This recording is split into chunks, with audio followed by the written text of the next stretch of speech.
மின்மினி தமிழர்களுக்காகவே வந்தாச்சு முதல் hyperlocal social media app. உடனே டவுன்லோட் பண்ணுங்க. நாடாளுமன்ற பட்ஜெட் கூட்டத்தொடரின் இரண்டாவது நாளான இன்று 2024-25 நிதியாண்டுக்கான இடைக்கால மத்திய பட்ஜெட்டை நிதியமைச்சர் நிர்மலா சீதாராமன் தாக்கல் செய்கிறார். இதுகுறித்த கூடுதல் விவரங்களை செய்தியாளர் ரமேஷ்குமார் வழங்கியிருக்கலாம். வணக்கம் ரமேஷ்குமார், செய்தி குறித்த முழுவதும்.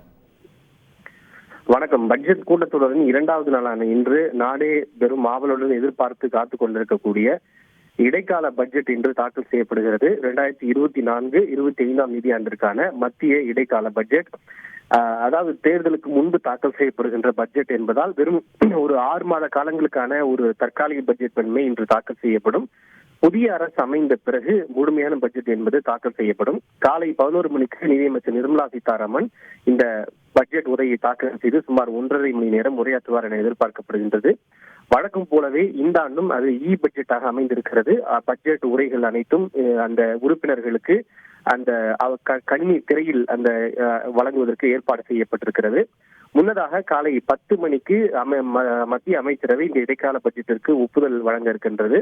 அதனைத் தொடர்ந்து நாளை முதல் குடியரசுத் தலைவர் உரைக்கு நன்றி தெரிவிக்கும் தீர்மானத்தின் மீதான விவாதமும் அதனைத் தொடர்ந்து பட்ஜெட் மீதான விவாதமும் தொடங்க இருக்கிறது.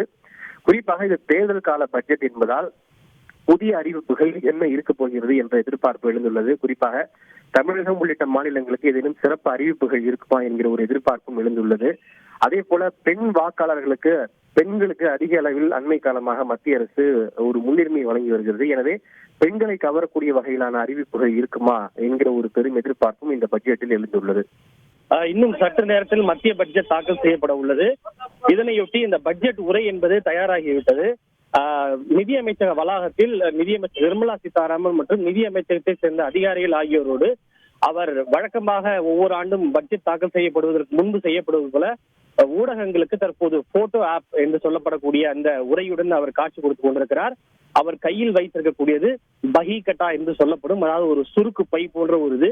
நமது இந்திய பாரம்பரிய வழக்கப்படி எப்படி அந்த காலத்தில் சுருக்கு பையில் பணத்தை வைத்திருப்பார்களோ அதே போல இந்த பஹி கட்டா என்று சொல்லப்படக்கூடிய அந்த சுருக்கு பையில் தான் அதில் இருக்கக்கூடிய அந்த கணினியில் இந்திய பட்ஜெட் என்பது அமைந்திருக்கிறது.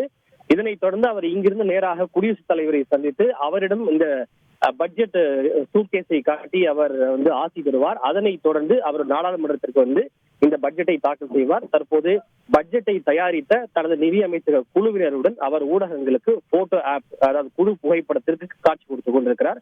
அதை நாம் தற்போது பார்த்துக் கொண்டிருக்கிறோம். விவரங்களுக்கு நன்றி ரமேஷ்குமார். மின்மினி தமிழர்களுக்காகவே வந்தாச்சு முதல் ஹைப்பர்லோக்கல் சோஷியல் மீடியா ஆப். உடனே டவுன்லோட் பண்ணுங்க.